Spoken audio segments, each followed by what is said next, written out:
I've dedicated my life to exploring the unknown. I've been places no one else has ever gone. I've seen life no human eye has ever seen.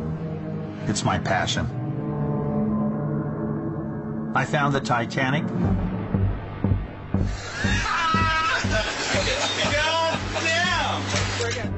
I survived crushing depths and a rogue wave. But even after 50 years at sea, I'm as fascinated with the deep as I was on my very first expedition. You want to know my most important discovery? Well, it's the one I'm about to make. I'm Dr. Robert Ballard. Come with me into the alien deep.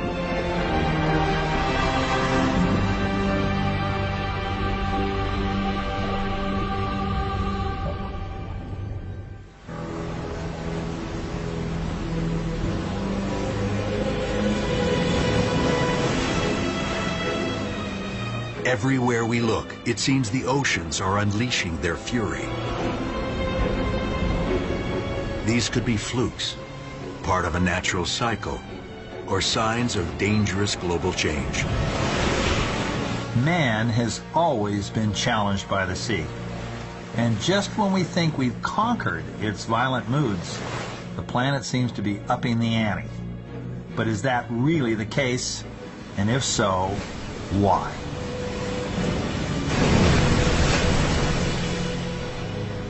So that's what I'm trying to find out.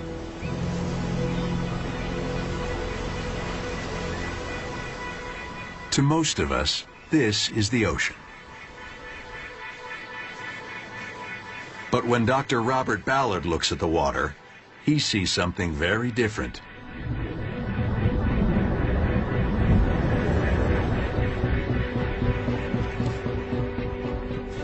Something straight out of a horror movie.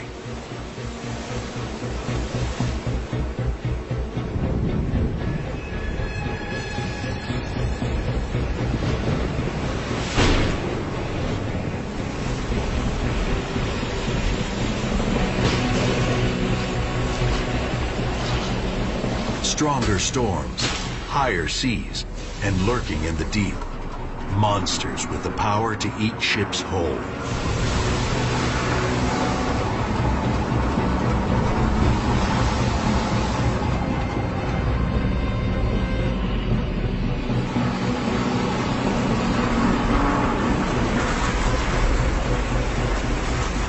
Few have met up with rogue waves like these and survived.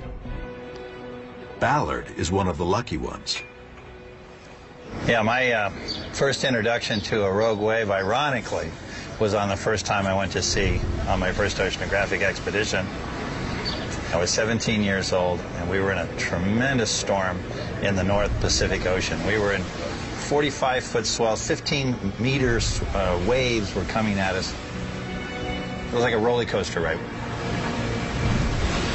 And I was up on the bridge, and all of a sudden this monstrous wave just comes looming out of the sea right in front of us. Smashes right into the bridge, destroys the bridge. All the windows were knocked out, blew out the portholes, took away the mast, and we almost sank.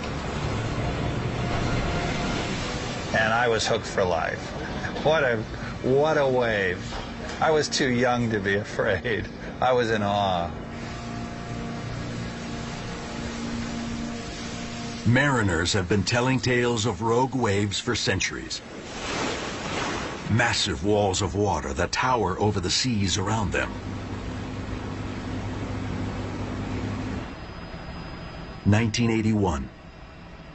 A huge wave blasts an oil rig off the Atlantic coast of Canada, killing all 84 people on board.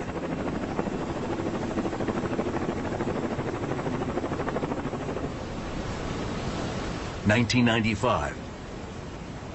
Another rogue breaks over a luxury liner's bow and carries off a forward mast.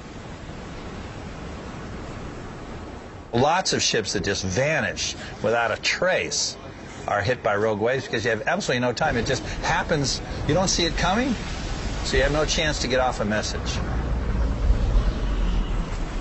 You just disappear. which is why actual measurements of these giants were so hard to come by. Until one day in January 1995. Hurricane-force winds blast a Norwegian oil rig. Workers evacuate the deck. But just below, pointing straight down at the oncoming seas, a laser rangefinder detects one giant wave after another.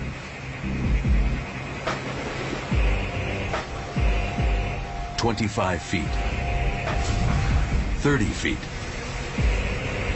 28 feet. Then, at 3:20 p.m., the instrument spikes. A 75-foot monster hammers the rig.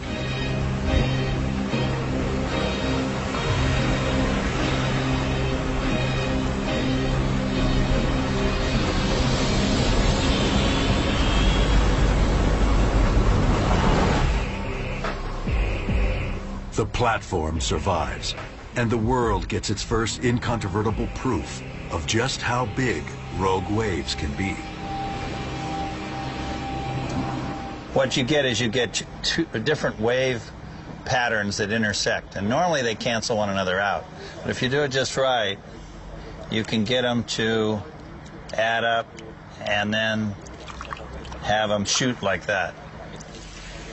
And that's a rogue wave.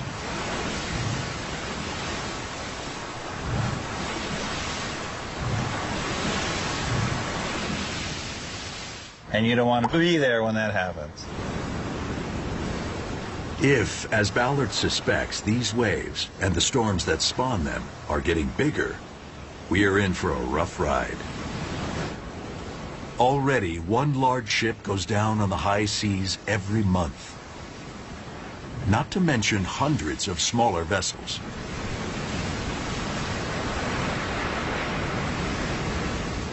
A ship a month. Think about that. And if the seas are getting rougher, that number is only going up. As a longtime mariner, Ballard can guess where the hotspots are likely to be.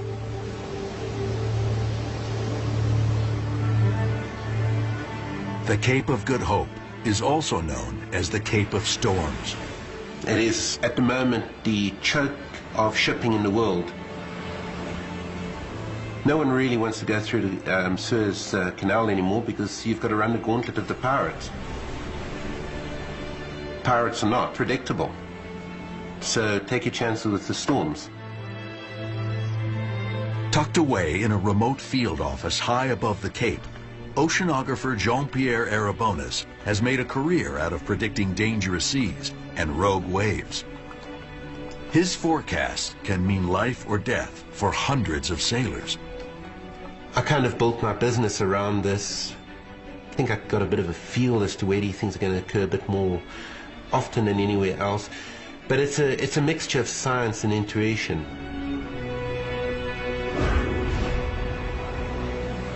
Arabonis sounds the alarm when storms kick up swells from the southwest.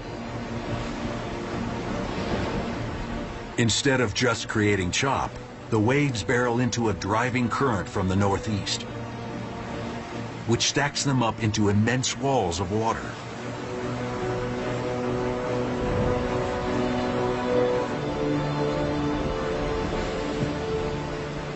And that's where you really don't want to be. Certainly when there's a storm, when there's strong southwesterly winds, this whole area can become completely unpredictable. And if we can't predict, you don't want to be there. The captains, often they have no choice. Riding the current saves time, and time is money, so usually they'll take the risk and plow right through it.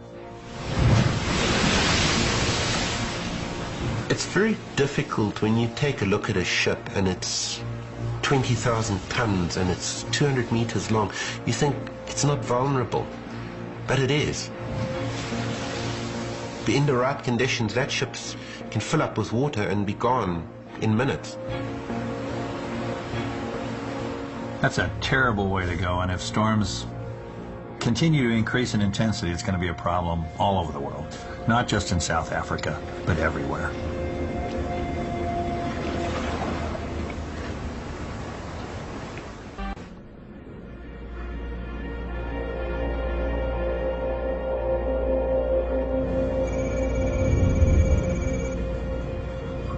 If Ballard wants to know about angry oceans, there's one place to look, and it's not out on the water.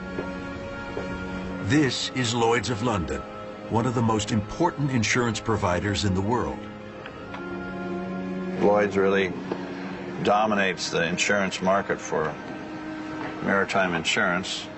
I myself have insurance from Lloyd's. Just went up. The firm has kept records of shipwrecks for more than 300 years. Sunk in deep water.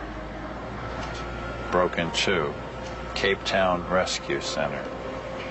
Bulk carrier out of Malta. This is the log of the ships that Lloyd's of London insured that were lost at sea.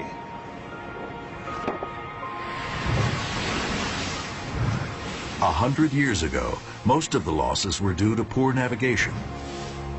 This year, piracy is also taking its toll. But in the future, Lloyd's anticipates that bigger storms and stronger waves will grow as risk factors for ocean disasters. It's confirmation of what Ballard and others think they're seeing out on the water. Every attempt is made to limit a ship's probability of sinking.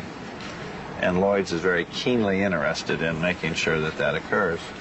But then there's just acts of God, acts of Mother Nature, acts of the earth.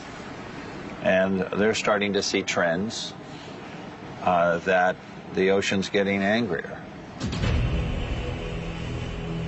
If the trends continue, the results could be devastating. 90% of traded merchandise travels across the high seas, carrying some $13.5 trillion worth of goods. Nowhere are the stakes higher than off the coast of Oregon, where the raging Columbia River meets the howling North Pacific. Ballard has come to meet the men who ply these dangerous waters. Dan Jordan is one of these boat pilots on the front lines. If anyone were to notice changes on the ocean, it would be Dan. His job, steer massive cargo ships safely through the roiling waters and ever-shifting channel, one of the most treacherous stretches of water in North America. We call it the graveyard of the Pacific for a reason. Some 2,000 ships have gone down here, and these guys are out in it 365 days a year. The channel is the gateway to the Pacific Northwest. Thousands of ships and billions of dollars worth of goods pass through here every year. I think very few people realize how much of America's economy, going in or going out, is by sea. You don't load wheat on airplanes, and there's no trains. It stops here, and there's only one way to get across the Pacific, whether you're going east or west, and it's by ships. To guide the ships through the channel, the pilots first have to get on board. Option 1 is a vomit-inducing jet boat.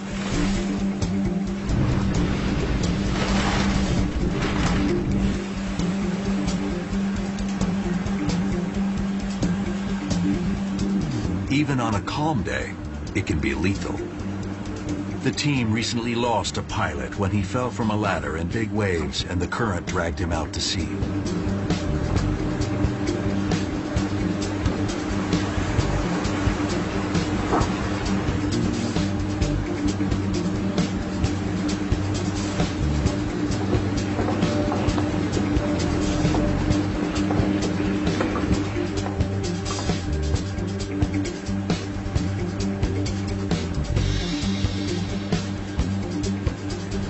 So, typical day at the office for you?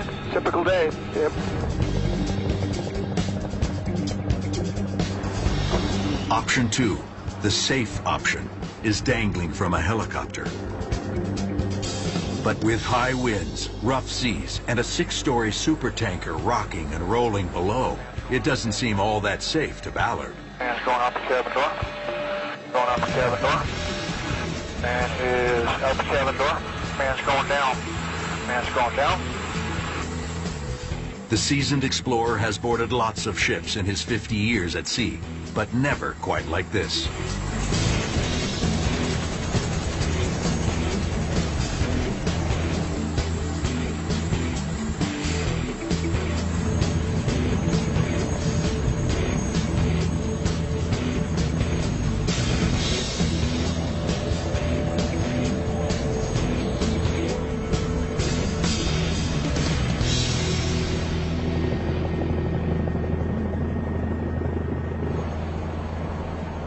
Once on board, Ballard and the pilots quickly find their way to the bridge.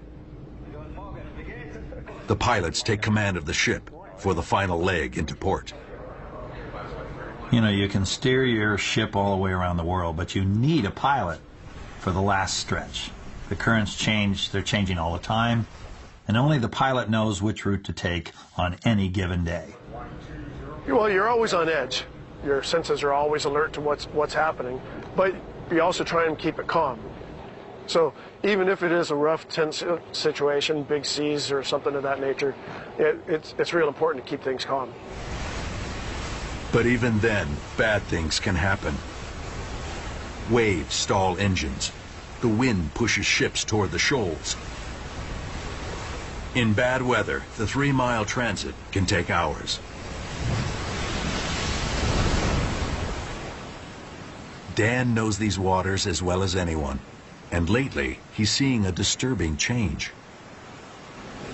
The weather patterns are, I mean, obviously changing dramatically, and that there's actually increased height in the swells. Yeah, we've been watching that for a few years now, probably 3 or 4 years in particular. The scientists are all saying that wave heights are increasing and storm intensity is increasing. Yeah. Well, and we are seeing some evidence of that. According to one study, the biggest waves in this region have risen 10 feet since the mid-1970s, and models project that they may rise as much as 50 feet over the next 100 years. That's a difference between a 3- and 5-story building.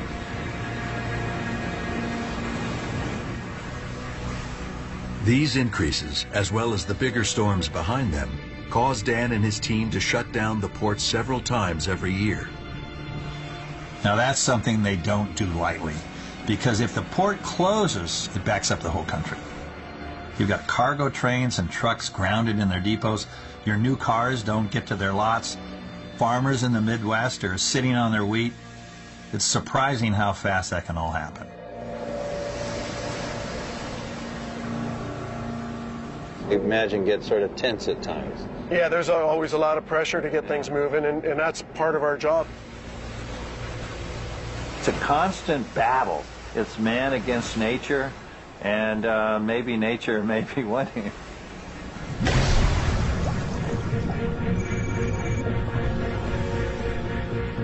One group, though, is not overly concerned. For them, the bigger the wave, the better.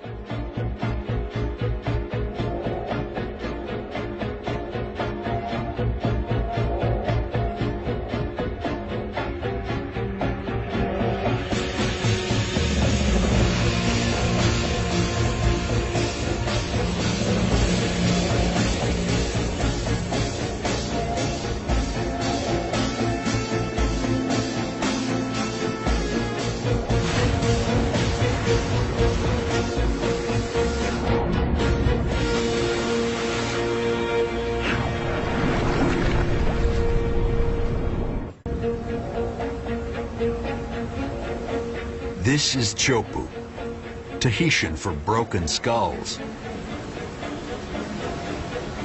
One of the baddest, heaviest waves on the planet.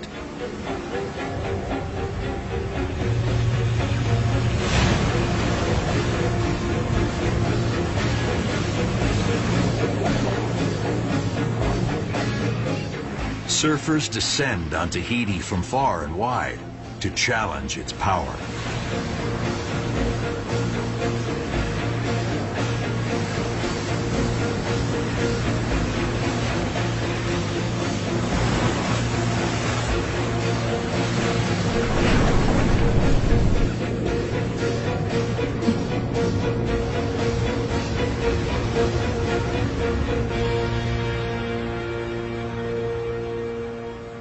These guys are nuts. They track conditions all over the world. They have a better idea what's happening than most meteorologists. In fact, if changes are happening, these are the folks who are probably going to notice them first.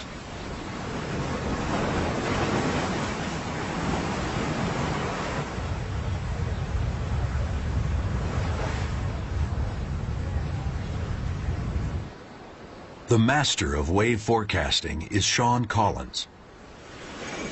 I surf, and I found a way to avoid getting a real job by starting a surf company.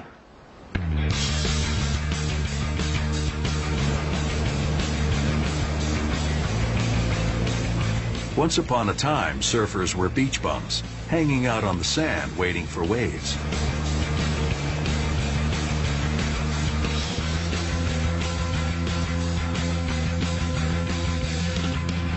Collins used science and his almost innate knowledge of storms and waves to change that culture.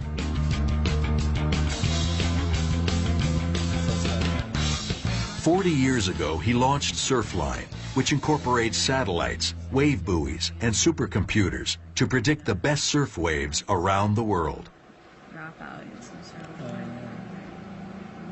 Close to 2 million users access Surfline each month.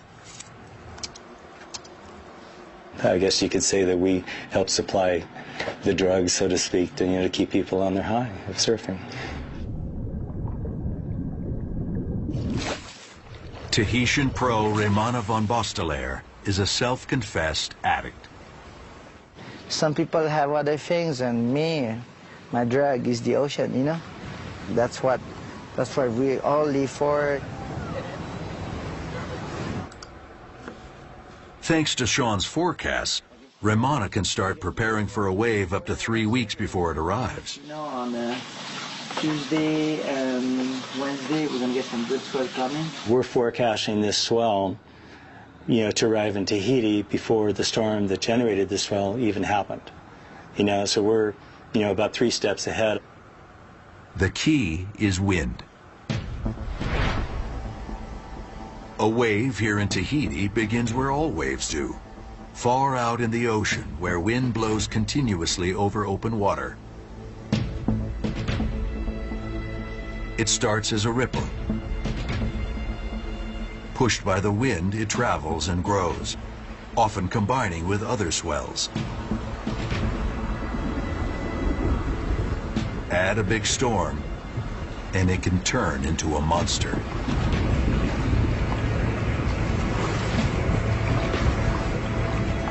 And then, taking all these wind speeds, we're able to calculate waves around the Earth, around the entire globe. The ideal situation for Tahiti is when the storms start in this area, underneath Australia here. Across 5,000 miles of open, wind-blown ocean, the wave can get big. And it eventually gets up to, over 50 feet. Obviously, if you're in a ship, you do not want to be in this area. But us as surfers, we're looking at this, and we're all excited. Everybody's making the reservations to go to Chopu. Raymana's on the phone. Hey, Brother Sean, how's the swell looking? And we're going to go chase it. Accurate wind speed measurements are critical to the forecast. A 3-mile-per-hour miscalculation in a storm off New Zealand can mean a 4-foot difference in swell height by the time it reaches Tahiti. And it could arrive one day early or late.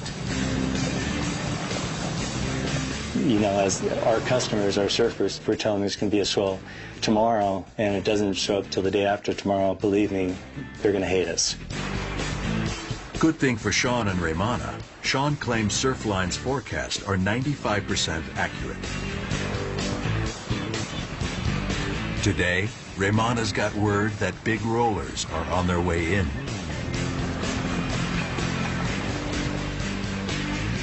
As it approaches Tahiti, the wave is still mostly underwater, only feeling the bottom when it gets shallow, about a half-mile offshore.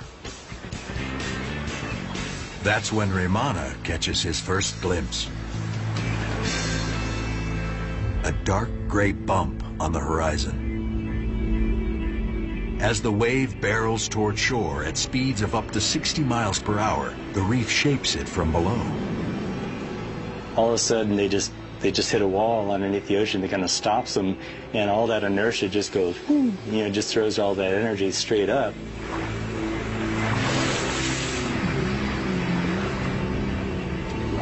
It's the moment Raymana's been waiting for.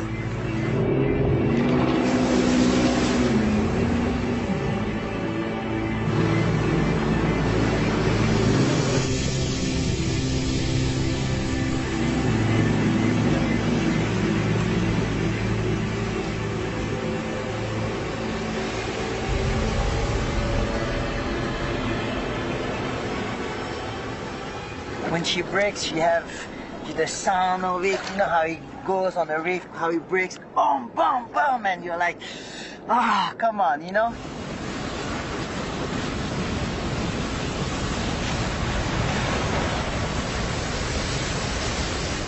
Millions of tons of force breaking in 3 feet of water over a razor-sharp reef.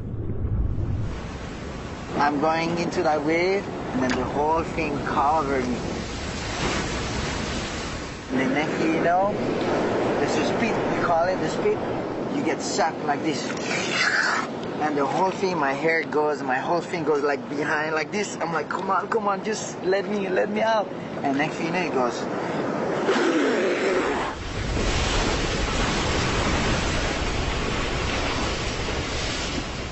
And then somehow she let me go and let me out.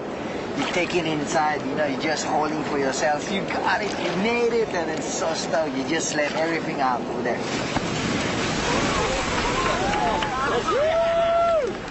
And then you go, let's go again. And then we're back again out, you know. For surf waves, the forecasting is working.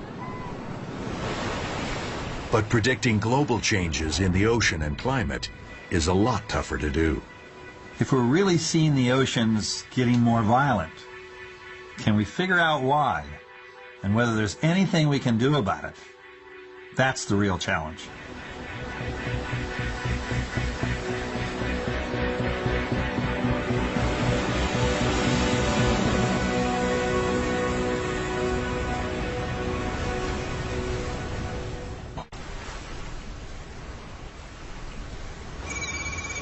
To predict if the oceans really are getting angrier, scientists need to look beyond anecdotal evidence.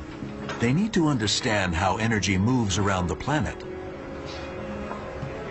Ocean currents are key.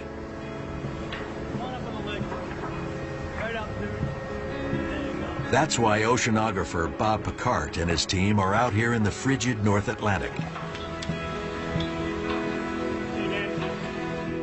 They're searching for a new arm of the global conveyor, one of the world's most powerful current systems. Climate models suggest that the current lies a few hundred miles to the west, off the coast of Greenland. But Picard's hearing reports that it's also been spotted way out here, near Iceland. We thought we sort of had it figured out at this point.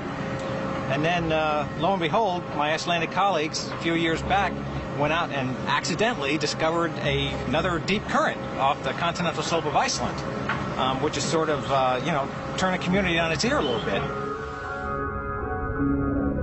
The global conveyor is one of the most important features on the planet. It transfers heat around the globe and helps keep our climate stable. If Picard can prove his Icelandic colleagues right, he'd force a rethink of how the system works. You know, it's truly amazing. We know the ocean currents have a direct impact on our climate, yet we don't know exactly where all those currents are. Despite our efforts to model the climate, it's just a prediction.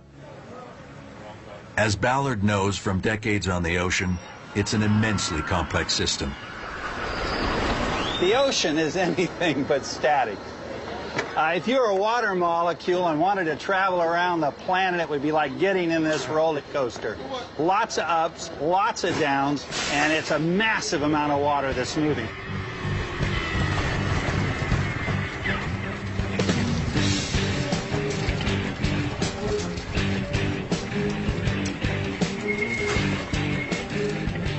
tide begins north of Iceland, where cooling water sinks.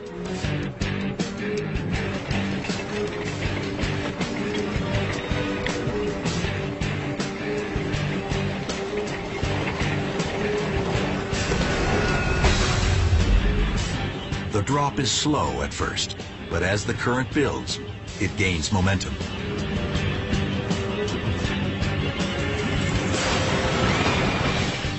Through ridges and trenches, over lava fields and endless plains, the water hurtles southward across the equator, down the coast of South America like a giant deep-sea river. By the time this current reaches the Southern Ocean, it gets massive. There's no landmass to block it, so it builds and ultimately flows with the volume of 100 Amazon rivers. At the bottom of the world, the Southern Ocean acts like a giant blender, mixing the world's seawater. Then it comes back north again, and when it gets to the tropics, it starts to warm up and begins to rise to the surface. It becomes the Gulf Stream now and starts heading back home. The whole circuit takes 1,000 years. 1,000 years. And yet the continual cycling of all that heat and energy affects everything from long-term climate change to daily weather forecasts. We have water rising, falling, spinning, circulating, bumping into things. And we try to take all of those complex factors, put them into a global model and come up with a circulation system. Our best shot. Of course, models are only as good as the information they're based on. And back in the North Atlantic, Picard is discovering that we do indeed have a new arm of the current to worry about. To find out what impact it has, he now has to calculate how much water it adds to the global conveyor. We're now hearing that rising atmospheric temperatures are going to alter the ocean circulation pattern. And ironically, Europe, for example, will get colder and colder. But we're not really going to know until we better understand how the entire system works. Picard's work is a step in the right direction.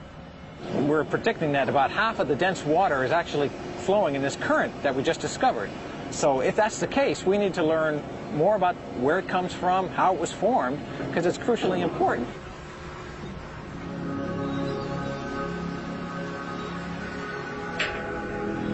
And currents are only part of the equation. To truly understand how the oceans are changing, we have to look at all the ways the ocean water gets circulated and mixed. For over a century, scientists thought currents, winds, and tides did all the mixing, not only churning the roller coaster, but also moving vast amounts of heat, gases, and nutrients. All that mixing is what keeps the oceans alive and fresh. The problem is, when you add it all up, the energy needed to do it, there's just no way currents, tides, and wind can do it all. So clearly there's got to be some other input.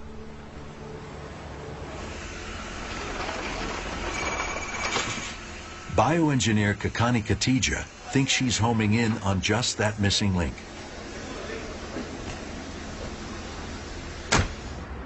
It's, kind of the human tendency to study things that are, easily observable, right? So all of us can see at the surface of the ocean, atmospheric winds. Winds create waves, and what we don't see is what's happening in the mid layers of the ocean. What is happening deeper? May I hand this to you? No matter how turbulent surface waves and tides may be, some estimate that only about 10% of their energy trickles down to deeper depths. Not enough to churn much ocean. And that's where, potentially animals could be involved. We're finding that swimming animals have the potential to mix the ocean. Animals. Everything from jellies and sardines right on up to tuna and whales, all moving vast amounts of water as they swim.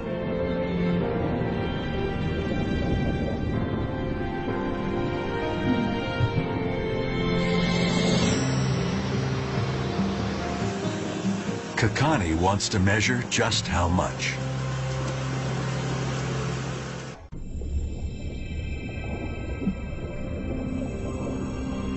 It's called the butterfly effect. When something small like this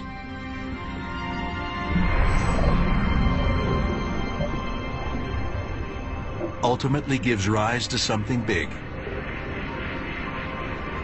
like this.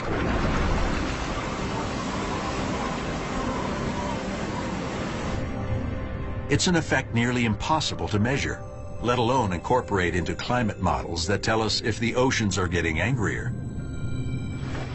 And yet, here in these remote waters of Panama, Kakani Katija is trying to do just that. If you can pick that up. If she can get past the venomous snakes. There's one right there. Don't come towards me. So here in Panama, one of the things that we deal with here are sea snakes in the water. And as you can see, right now they're hunting around our boat. So it's just a part of the day job. Tonight, Kakani is investigating gelatinous creatures called salps, which band together in long chains. Her plan? Light up the water column with a high-powered laser, record the salp's motion, and measure how much water they disturb. There's so much ambient stuff in the water. You know, it could be sand, silts, detritus, name it. They're illuminated by the laser. By watching how these particles move as animals swim through them, the team can calculate how much water is being mixed. When they first started their research, Kakani and her team were startled by the amount the creatures could move, both by swirling it up as they passed and by dragging it along behind them. This is a mechanism that allows smaller animals to achieve appreciable mixing that was completely neglected. With every stroke, they transfer energy into the sea and mix it up, as Kakani demonstrates using a special fluorescent dye.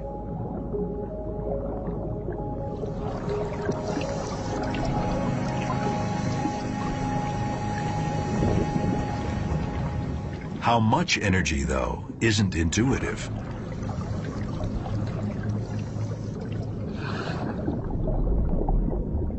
The original thought was only large animals will be able to mix the water around them substantially.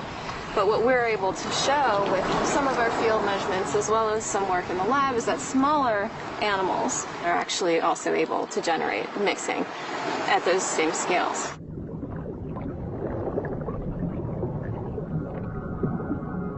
That may seem far-fetched, but when you sit down and do the math, you know, there are billions and billions of tiny animals moving around in the ocean all the time, and, you know, that could add up to a lot of water being churned. At the surface, this energy gets swamped by more dramatic forces, like waves and tides. But dip just 300 feet deeper, and you'll find a different, calmer world.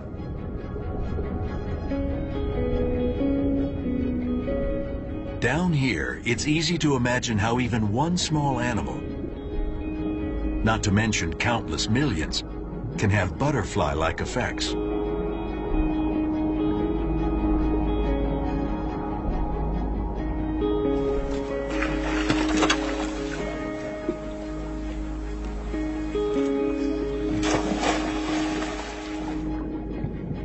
If we can show that the vast majority of organisms in the ocean are able to achieve appreciable mixing, I think it would be hard to ignore that input. An input that's hardly been considered, let alone worked into existing ocean and climate models. Once she knows how much energy each tiny critter can exert, Kakani can scale up her findings to measure the overall impact these animals have. The hurricane side of the butterfly effect. We're talking about the ocean. I mean, it's huge, right? I mean, the majority of Earth is ocean. If indeed we are missing a huge input of power because we've ignored the impact that swimming animals have, our view of the ocean may be totally altered. Whether it's wind, tides, currents, or the collective swishing of billions of fishtails, understanding the forces that keep the ocean in motion is crucial to predicting how it's likely to change. And the picture that's emerging is one of a hotter, more energetic planet and bigger, angrier seas.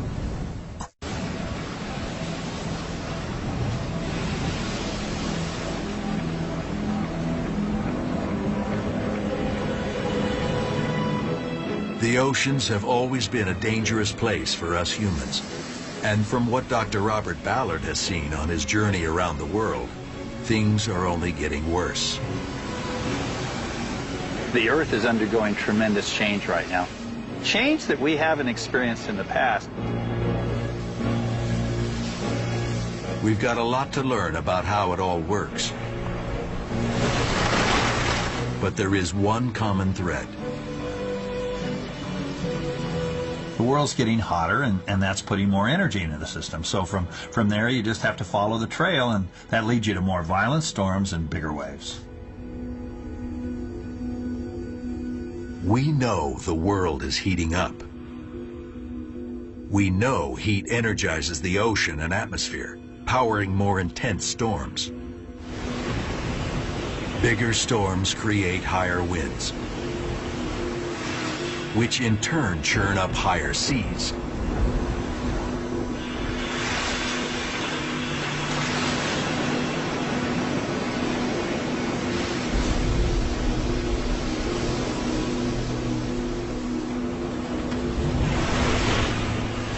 So whether you like it or not, global warming is happening. And we know that humans are behind at least some of this heat, and maybe a lot of it. We're burning oil, we're burning coal, and that all traps heat. We know this. We're seeing the effects. These effects will impact everyone, even people who crave the big waves. You want it or you don't want it, you know? And you want it because that's your job, that's what I live for, that's what I love it too. But you don't want it because my house is next to the ocean, and I don't want to lose my house. Neither do the 100 million others who live near the sea.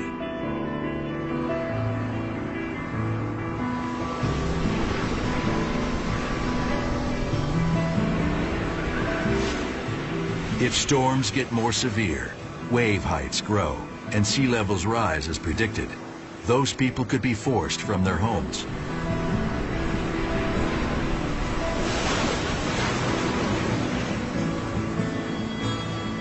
Damage to ships and coastlines could cost trillions of dollars. And that's just by the middle of the century. There's a lot of questions that honestly I thought have already been answered that we're nowhere near understanding yet.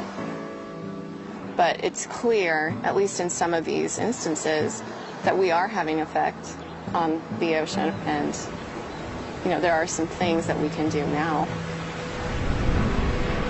So really we have two choices. We can move to higher ground, design stronger ships, and build higher seawalls. Or we face the facts and stop adding more heat to the system. The way I see it, we have no choice.